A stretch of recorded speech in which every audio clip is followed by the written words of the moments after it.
चलिए आज कक्षा 8वीं के भैया बहनों को टिप्पणी लिखवाएंगे। कल हमने आपको रमाबाई के बारे में कुछ बताया था, है ना। अब हम लिखेंगे डॉक्टर भीमराव अंबेडकर जी के बारे में, है ना।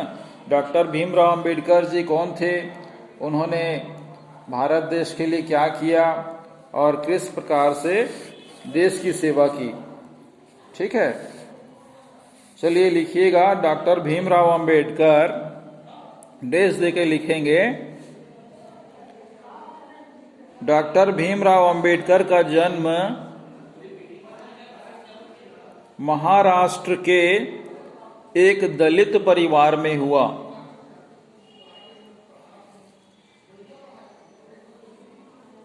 बचपन में ही इन्हें माता पिता का वियोग झेलना पड़ा। पूर्ण विराम। वियोग मतलब बिछड़ गए, माता पिता से वे अलग हो गए। ठीक है, माता पिता उनके कम आयु में ही, जब वो छोटे बच्चे थे तो उनका निधन हो गया। ठीक है, अछूत जाति के होने के कारण, अछूत जाति के होने के कारण विद्यालय में उन्हें अलग कोने में बैठा दिया जाता था। पूर्ण विराम। ठीक है, अब आगे लिखिएगा दृढ़ संकल्पी और कठोर परिश्रम। दृढ़ संकल्पी एवं कठोर परिश्रमी भीमा ने, भीमराव अंबेडकर को भीमा भी कहा जाता है, ठीक है, ने धैर्य पूर्वक विपरीत परिस्थितियों का सामना किया और श्रेष्ठतम परिणामों के कारण उन्हें सरकारी खर्च पर उच्च शिक्षा के लिए इंग्लैंड जाने का अवसर मिला। पूर्ण विराम। कानूनविद बनकर लौटे। कानूनविद मतलब कानून की शिक्षा प्राप्त करके लौटे। अंबेडकर ने अपना सारा जीवन दलितों के उद्धार में समर्पित कर दिया। दलितों के उद्धार में समर्पित कर दिया। पूर्ण विराम। उनकी असाधारण प्रतिभा के कारण, उनकी असाधारण प्रतिभा के कारण ही उन्हें भारतीय संविधान निर्मात्री सभा के प्रारूप समिति का अध्यक्ष बनाया गया। पूर्ण विराम। उन्हीं के प्रयासों से भारतीय संविधान में छुआछूत, बीच में योजक चिन्ह बनाएंगे, छुआछूत का अंत ब्रैकेट में लिख सकते हैं, अनुच्छेद 17 ब्रैकेट बंद, छुआछूत का अंत करने की कानूनी मान्यता दी गई। पूर्ण विराम। वर्तमान में सभी लोगों को बिना किसी भेदभाव के सार्वजनिक स्थलों व सेवाओं के उपयोग का अधिकार है।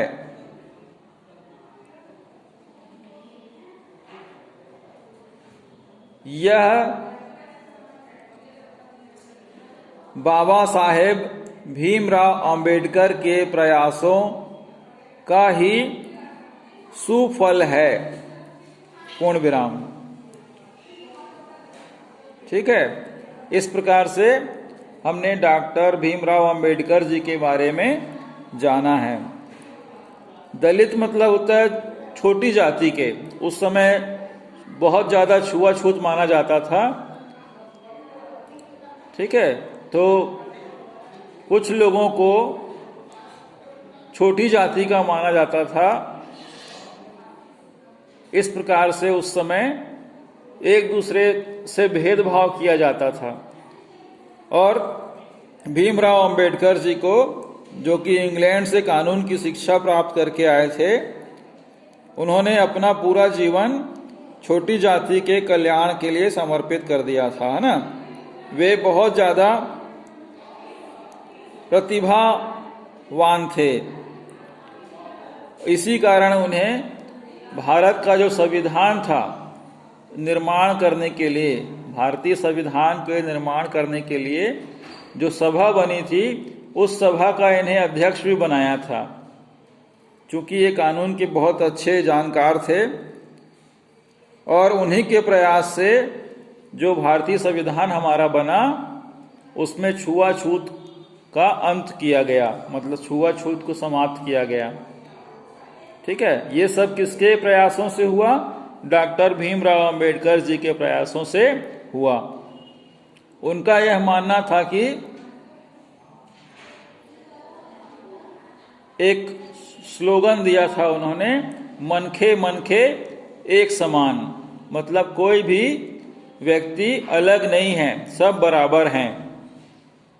ठीक है, इस प्रकार से उन्होंने भारतीय संविधान में के निर्माण में अपनी महत्वपूर्ण भूमिका निभाई थी। ठीक है, तो यहाँ पर आपका यह अध्याय कंप्लीट होता है। ठीक है, अब अगला विषय हम देखेंगे नागरिक शास्त्र में, उसे पढ़ेंगे, थोड़ा सा अध्ययन करेंगे। अध्याय 7। ठीक है, भारत में कृषि का विकास किस प्रकार हुआ, इसमें हम लोग चर्चा करेंगे। इस अध्याय में हम यह अध्ययन करेंगे कि देश की आजादी के बाद से, या ये कह सकते हैं साधारण भाषा में, सन 1947 के बाद जब देश आजाद हुआ, तब कृषि के क्षेत्र में क्या बदलाव आया। ठीक है, तब से अब तक क्या क्या बदलाव कृषि में हुआ। इस सिलसिले में भारत सरकार ने कौन कौन सी योजनाओं को लागू किया। ठीक है, अगला पैराग्राफ में देखेंगे, आज देश के आर्थिक विकास में कृषि का महत्वपूर्ण योगदान है। देश में कृषि को दो खास भूमिकाएं अदा करनी पड़ती हैं। पहला, देश में खेती से इतना अनाज पैदा हो कि सभी को पर्याप्त अनाज मिल सके और गरीब से गरीब भी अनाज की अपनी जरूरतें पूरी कर सके। ये इसका पहला योगदान है भारत के विकास में। ठीक है, दूसरा, जो लोग अपने गुजर बसर के लिए खेती पर निर्भर हैं, जो लोग अपना जीवन चलाने के लिए सिर्फ खेती पर ही निर्भर हैं, उन्हें खेती से पर्याप्त आमदनी हो सके। इस प्रकार से हमें ध्यान देना चाहिए, सरकार को ध्यान देना चाहिए। ठीक है, स्वाधीनता के पहले, मतलब आजादी से पहले, भारत में आर्थिक विकास में कृषि का कोई महत्वपूर्ण प्रभाव नहीं था। जब बाढ़ और सूखे के कारण पैदावार कम होती थी, तो बहुत से लोगों को कृषि के कामों में मजदूरी भी नहीं मिल पाती थी। कहने का तात्पर्य है कि बहुत मेहनत करते थे, लेकिन अचानक ज़्यादा पानी आ जाने की वजह से जो फसल है वो खराब हो जाती थी, कम होती थी। और कभी कभी ऐसा होता था कि पानी ज़्यादा गिरता ही नहीं था, तो सूखा पड़ जाता था। उससे भी क्या हो जाता था, पैदावार कम हो जाती थी। और उनका जो लागत है किसानों का, जो बीज के लिए, हल जोतने के लिए, खेत जोतने के लिए दवाई छींचते हैं, उसकी जो लागत है वो भी नहीं निकल पाती थी। अकाल के समय अंग्रेज जब अकाल पड़ा, पानी बिल्कुल गिरा ही नहीं और फसल खराब हो गई थी, तो अंग्रेज सरकार गांव में गरीबों के लिए पर्याप्त अनाज नहीं जुटा पाती थी। इस कारण रोग व भूख से बहुत से लोग मर जाते थे। ठीक है, अब देखिए यहां पर अगला पैराग्राफ देखेंगे, जमींदारी प्रथा का अंत। आजादी के बाद किसानों की स्थिति बहुत खराब थी। उनके पास जमीन कम होने के कारण दूसरों की जमीन पर काम करते थे। उन्हें जमीन के मालिक को पैदावार का बड़ा हिस्सा बटाई के रूप में देना पड़ता था। परिणाम स्वरूप किसान गरीबी में रहते थे और उन्हें अपने परिवार की बुनियादी जरूरतों को पूरा नहीं कर पाते थे। ठीक है, किसानों के पास जमीन बहुत कम थी, तो वो क्या करते थे, दूसरों के खेतों में काम करते थे और उस जमीन से जो पैदावार होती थी उसका एक बहुत बड़ा हिस्सा जमीन के मालिक को देना पड़ता था। परिणाम स्वरूप क्या हुआ, किसान गरीबी में रहते थे और उन्हें अपने परिवार के लिए जो बुनियादी जरूरतें हैं, जो बहुत जरूरी चीजें हैं, उसका भी वो पूरा नहीं कर पाते थे। जमींदार के पास खेती योग्य जमीन का आधे से ज्यादा हिस्सा था। ठीक है, जमींदार मतलब जिसके पास बहुत बड़ी जमीन हो, बहुत ज्यादा जमीन हो। ग्रामीण क्षेत्र में वे बहुत ताकतवर होते थे क्योंकि वे किसानों से लगान वसूल करते थे, टैक्स वसूल करते थे। बहुत से जमींदार किसानों पर अत्याचार भी किया करते थे। इसलिए आजादी के तुरंत बाद भारत की नई सरकार ने इस जमींदारी प्रथा को समाप्त करने का निर्णय लिया। ठीक है, इस प्रकार की जमींदारी की जो प्रथा थी, जो चलन था, उसे बंद करवा दिया। अब जमींदार किसानों से लगान इकट्ठा नहीं कर सकते। ठीक है, सरकार ने निर्णय लिया कि जमींदारी प्रथा को समाप्त किया जाएगा। अब जमींदार जो है वो किसान से टैक्स वसूल नहीं कर सकते। सरकार ने जमीन का लगान बहुत कम कर दिया और लगान वसूल करने के लिए उसने अपने कर्मचारी तैनात कर दिए। ठीक है, सरकारी कर्मचारियों को लगान वसूल करने के लिए लगा दिया गया। इस प्रकार अब किसान को लगान न दे सकने की स्थिति में, मान लो कोई किसान उस समय लगान नहीं दे पा रहा है, तो उस स्थिति में जमींदार के हाथों परेशान होना नहीं पड़ता था। जबरदस्ती जो जमींदार है वो लगान वसूल नहीं कर सकेगा। धीरे धीरे किसानों ने जमींदारों की बेगार करने से मना कर दिया। बेगार करने से मतलब बिना तनख्वाह के काम करने से मना कर दिया। ठीक है, सरकार ने ऐसे कानून बनाए जिनसे जमीन रखने की सीमा तय हो गई।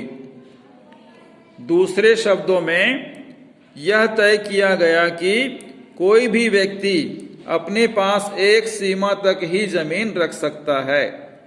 सरकार ने तय किया कि कोई भी व्यक्ति इस सीमा तक, जो भी सीमा तय की गई होगी उस समय, उससे ज्यादा जमीन नहीं रख सकता। इससे जमींदारों को चिंता हुई क्योंकि इसका मतलब था कि उन्हें अपनी सैकड़ों एकड़ जमीन छोड़नी होगी और उसे भूमिहीन मजदूरों में बांट दिया जाएगा। ठीक है, जमींदारों को चिंता सताने लगी कि हमारी जो जमीन है सैकड़ों एकड़, उससे हमें हाथ धोना पड़ेगा और जिनके पास जमीन नहीं है उन्हें सरकार इस जमीन को बांट देगी। इस प्रकार से निर्णय लिया गया। इससे निपटने के लिए बड़े किसान अपनी जमीन अपने परिवार और रिश्तेदारों को बांटने लगे। ठीक है, मान लो किसी एक बड़े जमींदार के नाम पर सैकड़ों एकड़ भूमि है, तो वो क्या करने लगे, अपनी जमीन को अपने परिवार और रिश्तेदारों को देने लगे, बांटने लगे। यह जमींदारों का सिर्फ दिखावा था कि यह जमीन कई लोगों के पास है, जबकि वास्तव में पूरी जमीन उसके कब्जे में ही थी और वे पहले की तरह उससे कमाई करते थे। इस प्रकार से जमींदारों ने एक हल निकाला अपनी जमीन को बचाने के लिए। ठीक है, अब देखिएगा ब्रैकेट में क्या बोल रहा है। जमींदारी प्रथा के समय किसानों के सामने जो समस्या थी उसका वर्णन कीजिए। समस्या हमने बताई कि उन्हें लोगों के जमीन में काम करना पड़ता था और बहुत बड़ा हिस्सा जमींदार को देना पड़ता था। जमींदारी प्रथा खत्म होने के छोटे किसान और मजदूरों को क्या फायदा हुआ? जमींदारी प्रथा खत्म होने से किसानों को परेशान होना नहीं पड़ा, है ना, और जमींदारों के लिए बेगारी नहीं करनी पड़ी। बेगारी मतलब बिना तनख्वाह के उनके यहाँ काम करना। सरकार ने कानून बनाकर जमीन की सीमा क्यों तय की गई, इससे भूमिहीन किसानों को क्या लाभ हुआ, इसकी चर्चा कर सकते हैं, है ना। कानून बना दिया सरकार ने कि इस समय इस जमीन की सीमा से ज़्यादा कोई भी जमीन नहीं रख सकता, और इससे क्या हुआ, कुछ जमीन जो सरकार को मिल गई वो जिनके पास जमीन नहीं थी उसे बांट दिया गया। ठीक है, तो इस प्रकार से हमने यहाँ पर पढ़ा कि जमींदारी प्रथा का अंत कैसे हुआ, किसान को क्या क्या समस्या होती थी और उन्हें किस प्रकार से छुटकारा मिला। ये आज़ादी के समय के कुछ समय की बात है, या ये कह लिया जाए कि सन 1947 से लगभग 1955 के बीच इस प्रकार की व्यवस्था चलती थी। तो सरकार ने, जब सरकार सत्ता भारतीय नेताओं के हाथों में आई, तो उन्होंने कृषि के क्षेत्र में बहुत सारे परिवर्तन धीरे धीरे करते गए जो किसान के हित में थे। ठीक है, इस प्रकार से आज हम इसके बारे में इतना ही पढ़े हैं, आगे भी आपको बताते रहेंगे, लेकिन फिर भी आप घर में थोड़ा सा इसका आगे से आगे पढ़ते रहिए, है ना। अभी आपने वीडियो सुना तो थोड़ा सा एक दो बार फिर इतना ही पढ़ेंगे तो आपको बहुत जल्दी समझ में आ जाएगा कि भारत में कृषि का विकास किस प्रकार हुआ। तो आज के लिए इतना ही, अपना ध्यान रखिएगा। अगली क्लास आपको अगले दिन बताएंगे। आपका बहुत बहुत धन्यवाद।